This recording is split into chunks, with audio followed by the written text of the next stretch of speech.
Hey, what's up, everybody? It's Monday, and this is Trey with Beta Consulting Group. So good to see you guys. Hope you guys had a wonderful week. Really appreciate you guys jumping in for the show today.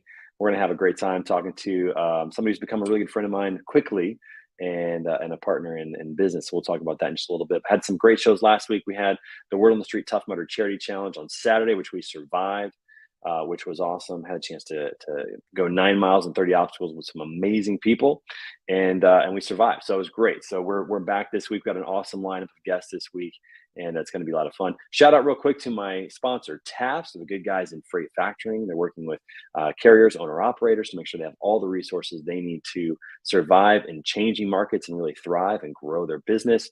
Also partnering with freight brokerages to offer those services to the carriers to make sure that they have a lot of great tools in their tool belt as they grow their companies, which is awesome. So check them out at tafs.com and let them know that Trey sent you. It'd be great. All right, let's go ahead and jump into today's guest. I'm excited to have this guy on and have a chance to chat a little bit about his career and what led us to our paths crossing. And so very excited to bring on my good friend and the sales and operations director at Beta Consulting Group, Chris Horton. Chris, what's up, brother? How you doing, man? I'm doing great, man. How are you? Recovering, getting that throat all worked out and feeling better. Yep, Yeah, yep. We're on the mend.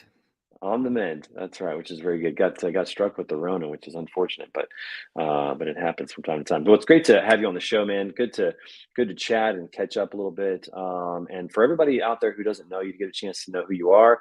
Partnered up with Beta Consulting Group, working and doing sales and operations and helping us out with a lot of stuff. So it's just a pleasure to have you on board. But before that, give everybody just a quick 30-second intro of who Chris Horton is. Who Chris Horton is, man? I don't know if I can get that in 30 seconds, but appreciate being here. Appreciate partnering with you, Trey, and just the opportunity to join you today on the show. I've got a pretty diverse background between customer service and sales roles and ministry roles. And the great thing about my time just in the professional world and in the church world, it's really been all about building relationships with people and helping people and building a network and providing resources for people. And so regardless of what I've been selling or helping people with or being in ministry, it's been a great opportunity to just get to know people and build relationships and help them out a little bit. So Yeah, and you and I have both been in ministry, which is it's a sale in of itself. You're basically it's a volunteer activity. You are inspiring and encouraging people to participate in something that you're not getting paid for. They're not paying you to do it. They're just willingly coming to do it. And sometimes that's the hardest sale of all is volunteer type of activities. So I know the feeling. I know going through some of those things that you've been through as well. And the way that we met was great. So your wife is somebody who was in a youth group that I was volunteering with back in the day. I was a youth pastor for a while and had a mhm. chance to volunteer. And she was there, got to know her. Beautiful voice, the former Beth Clayton, that is now Beth Horton. Absolutely beautiful voice and a wonderful person. And had a chance to just obviously get to know her at that point. And then lost track because, we moved and she grew up and went to college and all those kind of things. And those things happen. And so didn't talk to her for years and then got reconnected, I think, on Facebook. And she reached out and said, "Hey, my husband's, making this transition. Would you connect with them and chat?" I was like, "Yeah, I'd love to. It'd be cool." We kind of met. I think we were at that point we're connected on Facebook or something like that.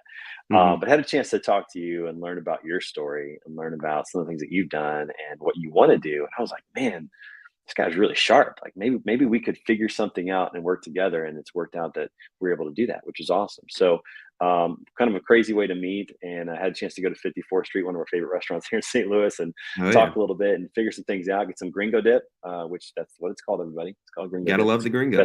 the best white cheese around. It's In case anybody's wondering fantastic. about Yeah. that, it is fantastic.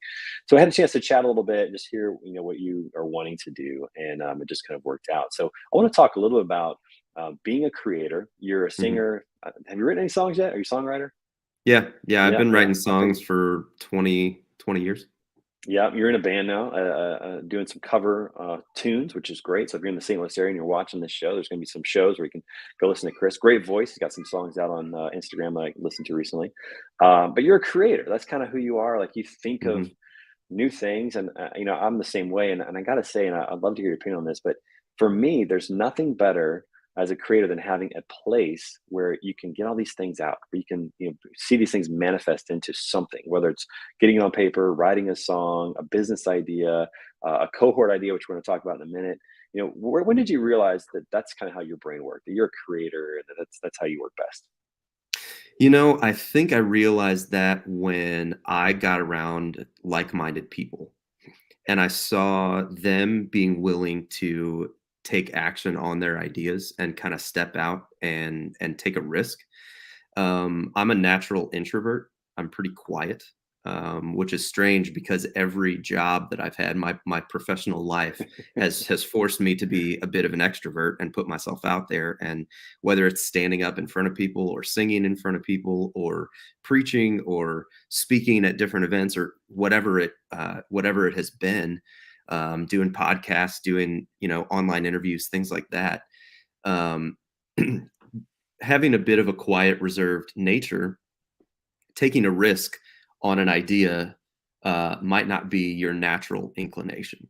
But when you get around like minded people and you see the inspiration that they have and the willingness that they have to take a step out, you kind of get inspired and empowered and emboldened, yourself to step out there. And so, I started writing songs in high school. They weren't any good. But I started writing them, when I was a sophomore, junior in high school. But then when I went to college and became a music major and started studying the art of music and kind of perfecting my craft a little bit or working on my craft, and getting around other songwriters, I was like, oh wow, these guys are amazing. And so I learned from them, I talked from them, and I think a lot of my friends, whether it be in sales, whether it be in music, whether it be in ministry, really inspire me to take a risk. Step out there.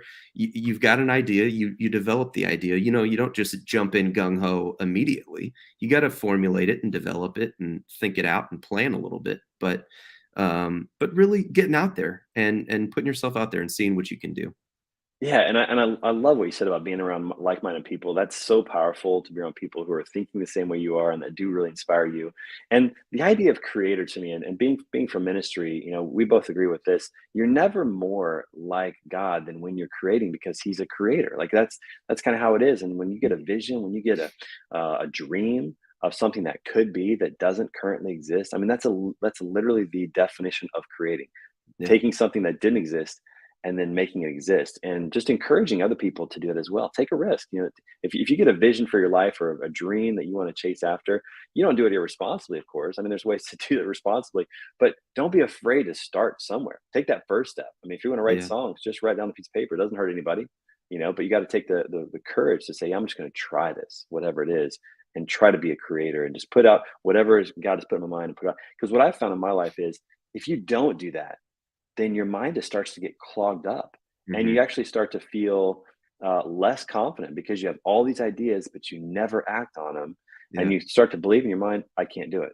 I can't do it. Right. I've never done it. I can't do it. And almost perpetuates, not being a creator, versus if you just start things, some things will hit, or you might start things and they flop, but at least you're getting them out and you're trying them out. And that's such a healthy way to live.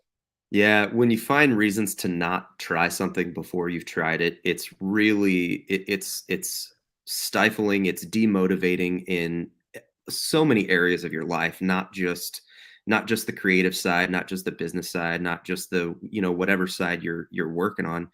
And I've really found that I get more creative and more motivated and more inspiration when the thing that I'm working on, the thing that I'm trying to create, I don't tie it to the outcome that I want it to be. Like I have an initial plan, an initial idea, and I think it could go here, but I'm not married to that landing spot. So if you're not married to what it could become, because you never know what's going to happen, right? Like you can't Right. plan every step out before you even take the first one. You have to be a little flexible, you have to be a little agile, and you have to be willing to kind of roll with the punches a little bit, without losing your overall vision. Like you can be Right. flexible without losing your overall vision. And so when I'm not married to the outcome or the end of the road, that's when I find that I'm the most creative, the most inspired, the most motivated to keep going. Yeah, because the truth is, I think anybody who started anything, they might have had like, okay, this is where I want to go for my destination, but they rarely end up at that exact destination. There's usually some, twists and turns along the way, or some pivots that happen. Oh, this might even be a better idea, or how can we refine this? And it turns out a little bit differently. I think it's Right. a balancing act of not compromising on your vision, but at the same time being flexible enough that as new information comes along or new ideas come along, that you can pivot and move in the right direction to really accomplish maybe what you didn't even set out to accomplish in the first place. But the most important thing is the next step. Like you said, we're not guaranteed tomorrow. I mean, tomorrow may come, it may not. More than likely, it will for most of us. But there's a lot of people that it may not come. I mean, we don't know. We have no idea. And yesterday's gone. Right. So all that really matters in terms of getting started and creating that vision is today. What are you going to do today about that vision? And then tomorrow you do whatever you can do tomorrow about that vision, and then you just keep moving forward. But like you Yeah. said, it's kind of cyclical. It's like, once you get in that mode of taking those steps, it's a lot easier to take the next step, after you've taken the first one. Yeah, There's no there's doubt about it. there's there's always a next step. There's always another step. There's always something you can do today, even if it's little, even if it's one thing, even if it's putting one little thing into practice for consistency's sake. Like consistency is the key to all of this. Doesn't matter what you create, whether you're writing a book, whether you're building a business, whether you're creating and building a network, or writing a song, or creating an album, or a beautiful piece of art, whatever it is, you have to consistently take a step towards your goal, towards that thing. And there's little things you can do every day to do that. And so I've tried to do that in every area of my life, sometimes successfully, sometimes not so successfully. But I work hard to be consistent in that and keep myself motivated and inspired by being around people who motivate and inspire me, by reading things that motivate and inspire me, by watching videos or listening to audiobooks or podcasts, or whatever the case may be. There's something you can always do to take that next step and be consistent in your pursuit of whatever the thing is you're trying to create. Yeah, without a doubt. And just that next step, whatever it is, it's so critical. I was talking to a good friend recently who was just feeling stuck in regards to getting into shape, physically. Mm, And she's like, I don't even know what to do. And the only answer there is, well, you know what to do today. Like, like eat better, like, watch what you eat, drink some water, and go move, go do something, go for a walk. Just like, it doesn't matter how long it is, it doesn't even matter what it is. It's just get that idea going. I heard of a study one time where I can't remember exactly what it was, but basically what they had, somebody had to just show up at a gym, mm, and they could only stay for 5 minutes. And it was kind of this weird kind of study they did. But what happened was they got in the habit of just showing up at the gym, and they got in the habit of trying to be efficient with their time when they are at the gym. But after a while, they got so used to going to the gym that they just started, like, once that whole thing was over, they just kept going to the gym. It was just showing up, like yep. just showing up, do whatever it is, put the shoes on, go for a walk, whatever it might be. Just do what you can do today. So I love that idea of what you're talking about with that. All right. Oh, yeah, go ahead. We got something else over there? Oh, no, I was just going to say, yeah, I heard a similar story, and it might be the same one you're talking about, in a book called Atomic Habits. If Yes, that's if you, it. Yeah, yeah, if you have not read that book, please go do it, because I it's clearly haven't yet. fantastic. I It's need to. it's It's on fantastic. my list. It's so good. And James Clear, the author, I think that's his name. Forgive me if it's not, but he just talks about, again, little things that you do to build consistency in those habits, and it's just such a healthy practice to be in. So Yeah, yeah, it's so good. I love that, and that could go for so many different things in life. Like just not picking up your phone first thing in the morning. Make the first thing you pick up something different, like a cup of water or something else. Things like that. All right, so I want to talk about something that you created when, as a worship pastor, that kind of blew up a little bit. Became something that was just a kind of a really small thing that went national. Talk a little bit about the worship cohort that you created and what inspired that, and then how did that, transcend from just one kind of local representation to being in multiple cities and multiple communities, and, reaching, hundreds of, maybe hundreds of thousands, I don't know how many people, but tons of people who are like-minded, come together to talk about mhm. worship. Yeah, so it was a really cool story, actually. So a buddy of mine down in Orlando, Florida, his name's Josiah Potter. He was new to the city, and he actually just wanted to get to know the context that he was going to be ministering in. And so he gathered worship leaders one month, to help him. And they loved their time together so much that when I started in ministry, this was back in 2010, um, he was like, "You need to do this." So I started it up here in St. Louis. So we had two gatherings monthly going on, Orlando and St. Louis, for probably a year and a half. And he stepped out of worship ministry and said, you need to lead this cohort." And so I took it, and it really wasn't anything other than it being so valuable to be a part of a network, to be a part of something bigger than yourself, with people who think like you, work like you, believe like you do, and value what you do. That word of mouth started to spread. We started a blog, and later on, we had an Instagram page, and that was it. There was no money behind it. There was no promotion or anything. It grew from 2 cohorts in 2 cities to 17 cohorts in 8 states, with over 500 worship leaders attending monthly. And we were able to do artist interviews with people like Phil Wickham and Robbie C. and Shane and Laura Story Cool, Robbie C. I haven't and heard that name in a while. Love that guy. Carrie Job. Robbie's awesome. I love Robbie. Carrie Job and New Song and New Life Work, like all of these people. We showed up at conferences and we started talking to people, and it was just, this guy was a part of the cohort. He took a job in this state, moved, started another cohort, and it just spread. It just spread. And it was incredible to be a part of, because it's people resourcing each other. So we would get together, we would share what's working, what's not, what new songs we're doing, what resources we have. A big church would send musicians to a small church because they didn't, church plant of 50 people doesn't have the resources that a church of 3,000 down the road does. And so that's really what it was. But we were able to create content from that, because everyone has a voice. Everyone's voice matters, and you yourself are a resource to somebody. And so when you value relationships like that, and you understand that everyone's experience has something to offer other people, like the experiences you have, the experiences I have, mean that I have something to offer someone else.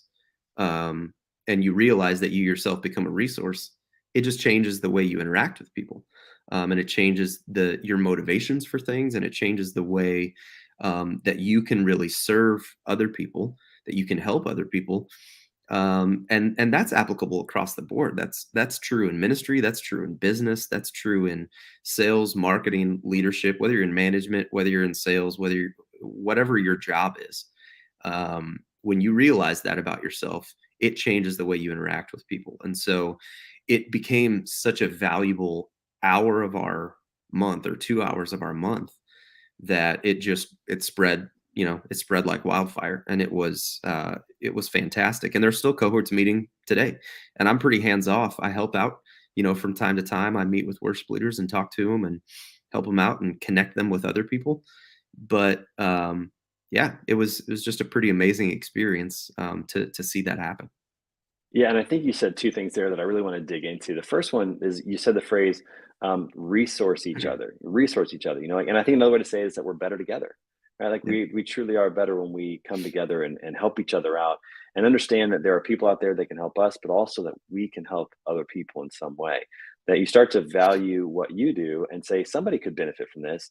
And Mhm. so when you believe that, then it's like, yeah, of course I'll participate, because I'm going to get something out of it. Maybe somebody will get something out of it for me, and in the end, we'll all walk away with something better than when we came. That's just the real value of a network. And like you said, that's good in the worship cohort that you did. It's good for the upcoming Transportation Marketing and Sales Association event that we're going to be hosting. I get to MC that event with the incredible people that are coming to that. But it's all sales and marketing people that are coming together to help each other out, find Mhm. best practices. I know CEO groups out there where CEOs are getting together and saying, "Hey, how are you doing that?" Or helping each other out, helping a younger CEO learn how to really lead a team well, and those types of things. Like anytime that you can build a network of like-minded people, like you said, and participate, understanding that you can get something from them and that you can give something as well.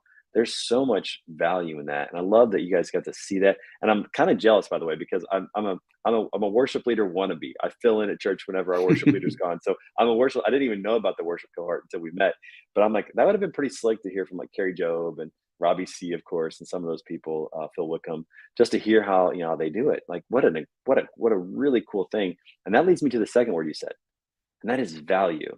Like you were Mhm. bringing value to these people in their jobs, especially ones that didn't have the resources. So, the idea of creating a network and providing immense value in that network, I think is really just the formula for a successful, network like this or a successful cohort of what you did. And that's what we're trying to build here as well.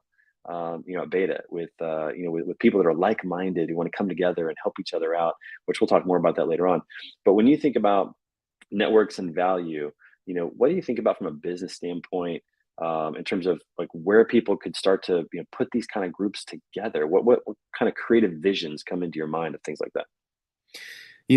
Networks, regardless of what industry you're talking about, you get out of it what you put into it.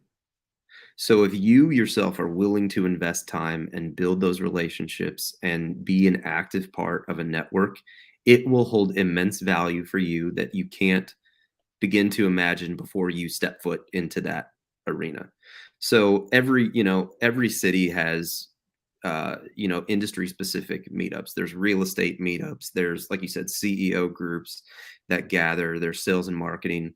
Um, you can go watch YouTube videos for days. You can read books for days. And I think all of those things are amazing. I read books, I watch YouTube, I watch podcasts and listen to podcasts. But there's nothing quite like building a relationship with someone who does what you do. It's just a different thing. It's a different dynamic. And it changes the game for you in every area of business. And so from a vision standpoint, I would ask, what is someone's vision for growing their business, for furthering their business? Like, what is the next step of your business? Because it's really easy to get into ruts and routines, right? Like we got our routine down, we got our rhythm down. We do this on Mondays and this on Tuesdays, and we kind of know what our business is. Well, okay, right now you know what your business is, but what do you want it to be? What could you see it being 6 months from now, a year from now? Everyone asks the 5-year question, right? Like, where do you see yourself in 5 years? I'm like, before you get to 5 years, where do you see yourself in 6 months? Like, what's the next step? Uh, I'm not a huge fan of overlooking the next step or the next 2 steps, for the long-term dream. Like, I think we need a long-term goal for sure, but don't sacrifice the next step because you're worried about over here. Like, what's the next step that you can take? What's the step after that you can take? Where do you see yourself in 6 months, in a year? And how can a network, how can a relationship, how can a partnership, how can thinking outside the box, thinking creatively about your business, get you to the next year, to your goal for the next 12 months? You know what I mean? So I think that's a big part of it as well. Yeah, and it's great to see people like Christy Knichel, who was on the show recently, talking about doing just that, where she's helping people who are trying to scale their business in a way that she has. And a network can be 1,000 people. It can be 10 really, really good people that are Hmm. helping you out. So I think it's all about trying to find out, like you said, what's your next step in business? What are the resources that are going to help you? And what are some maybe places where you can be helpful and start really building those networks and pouring into those? Really, really powerful to do that. One thing I've never been afraid of is going up to somebody who is way more successful than me and just saying, "Hey, can we chat?" And so that has paid huge dividends in my life. I remember a gentleman down in Absolutely. Atlanta named Ed Cunliffe, who he was a huge consultant in a kind of a business that I was in when I first started sales and marketing. And he was the kind of guy that people just were intimidated by there. And maybe because I was a little bit older, I was in my 30s and most people was in their 20s, so maybe that had Mhm. to do with it. But he was like kind of off limits for a lot of people in their mind. Like they're like, I Mhm. can't go talk to Ed Cunliffe. And I remember just going up and just saying, Ed, appreciate you being here. Really, love what we had to say. Can we grab some coffee sometime and just chat? And he was open to that. I mean, I think most leaders are open to that. They recognize that people help them get where they are and they want to help other people. But sometimes you just have to ask. You just have to go up and ask for their time. It's really valuable. It's really interesting that you say that because even within the cohort, there were a couple guys who at one meeting said, it's interesting to me that you're not bothered by talking to a guy like Phil Wickham. And I'm like, what do you mean I'm not bothered by it? Or I forget the exact word that they use, but they're like, you were just talking to him. I'm like, well, yeah. Yeah, he's just a How person. how did that happen? I said, I sent him a message and I asked. Yeah, I just asked him. And I'm like, that's how it happened with Robbie C. I same thing with Paul Balash. If anyone is a worship leader, you know Paul Balash. He's written songs that the church has been singing for incredible three songs. Yeah, 3 decades. Yeah, incredible yeah, songs. yeah. He's the nicest guy in the world. I sent him a message on Instagram and I said, "Hey, could we chat?" And he goes, "Yeah, here's my phone number." And I'm like, "Perfect." And that You know, that led to an Instagram live that led to him sending me some videos and some content for the cohort. Um, just ask, like, who do you want to talk to? Okay, how can you you don't have to like wow someone to ask them a question, to ask for their time. Their time is valuable, yes, but your time is valuable. You have to you have to understand that your time is valuable. That again, that you are a resource. Your story matters. Your voice matters. Your abilities matter. So be inspired, but ask if you're learning from someone. Figure out a way to learn more from them. To get in front of them. To ask for a 5 minute phone call, a 10 minute phone call, whatever it is that you want, but don't be afraid to ask. Again, don't be afraid to take that next step. yeah, I learned early enough that if you don't ask, it's a no. It's Right. always a no if you don't ask. But the thing I've also found is that when you do ask for the time, have at least just one thing that you want to learn from them. Just ask Mhm. one really good question about, man, this is where I'd love to learn what you did to get here. Man, when you come to somebody who's successful and ask for their time and have a specific thing you want to learn to get the conversation started, I know very few leaders that would not give their time for that Yeah, situation, for that setup. But a lot of people just are afraid to ask. But again, if you don't ask, it's a no. Like it's always a no. If you a ask, it might be absolutely. yes. You just never Exactly. know. So, Right, you'll you know, never know until you know. that's right. That's right. Exactly. All right. So we've got 3 minutes to go. I'm telling you, this thing flies by every day. Yeah, it Happens does. every day. We got 3 minutes to go. So we are now partnered up, man. Like we're working together. It's great. I get to work with you every day and benefit from all the experiences that you've had to do that. It's going to be exciting to see what comes out of this with with Beta Consulting Groups and the ideas that you have as well. And I'm very excited to we'll launch some of these coming up really soon. What are you looking forward to the most from this joint venture that we're on now? First of all, I am very excited as well to be working with you and partnered up with you. I am most excited just about thinking about creative solutions to problems that businesses have. Every business in every industry is trying to answer a question, solve a problem, or figure out what their next step is to get their business to the next level. Whatever that level is, it doesn't matter.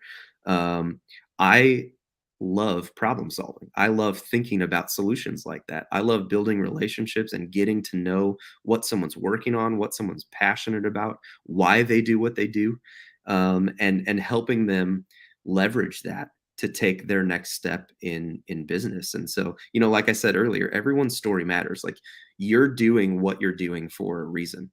So using that to connect to your clients, to connect to your customers, to build relationships, to enhance your business, to enhance the services and products and solutions that you offer is a great thing. So I want to help people do that, and that's why I'm excited about working with you. That's why I'm excited about the future of Beta and how we can help companies strategize creatively to problem solve, to take their next step, to tell their story, and to get on the same page with their clients and customers. Yeah, I think that's where we have a very kindred spirit. We kind of that teacher coach mentality of just wanting to help people get to the next Yeah. level, whatever it is. Yep. I mean, we're a success when our clients are experiencing success, and I love that. Really looking forward to that. On top of the additional gringo stops that we're going to be making on a regular Come basis, I have a on. feeling at Yeah. 54th Street, which is gonna be And I so gotta good. say, the Gringo dip is best with their waffle fries. It really is. It's That's true. If you're in unbelievable. St. It's Louis or so Kansas good. City, because this is a St. Louis, Kansas City thing. I don't think they've branched out beyond St. Louis and Kansas City yet. But if you're in St. Louis and Kansas City, you go to 54th Street, get the Gringo dip, and don't just get it with the chips. The chips are good. Don't get me wrong, chips are good. Chips are But good. if you get it with the waffle Waffle fries and the fries, Gringo, I next mean, level, man. just roll yourself out of there. Don't plan on eating healthy that day, but definitely worth the stop and really, really good. Well, Chris, it's Yep. exciting to have you and Beth on board. Your beautiful family. Very excited about all the things we're going to get to create together and have fun helping our clients solve their problems, especially when it comes to branding, marketing, messaging, content creation, those types of things. But certainly just the way that you think, the way that I think. How can we help in other ways as well? How can we maybe build a network of people that are coming together to help each other out? It's going to be very exciting, man. I appreciate you being on the show today, and I'm sure we'll have you on again. In fact, you might be hosting this thing. Who knows? We'll see what Absolutely. happens in the future. We'll have a good time with that. And for everybody else who's watching, thanks for watching. Really appreciate that. We got a great lineup this week. It's going to be phenomenal to have everybody on the show tomorrow. Britton Wesson, who is part of JB Hunt. We had Greg Banks last week as well, so JB Hunt's getting a little play here. Round number 2 with Charlie Safro. If you like Charlie Safro, she's coming back. We're going to have a phenomenal conversation. My good friend Sarah Allen, who's one of the best channel marketers in the world, she's going to talk a lot about what she does and how we met before. And then on Friday, everybody, listen up. The one and only Chris Jolly, the freight coach, is in the house on Friday for Standing Out. So very excited. Big week ahead. So make sure you come back for every episode at 10:30 Central every day on LinkedIn Live, YouTube, and Twitter for Standing Out, a daily podcast about sales, marketing, and leadership, powered by Beta Consulting Group and sponsored by our friends over at TAFS. Check them out at TAFS.com. Tell them Trey sent you. Chris, great to talk to you, man. And we'll talk to you guys soon. Thanks, See you, Trey. everybody.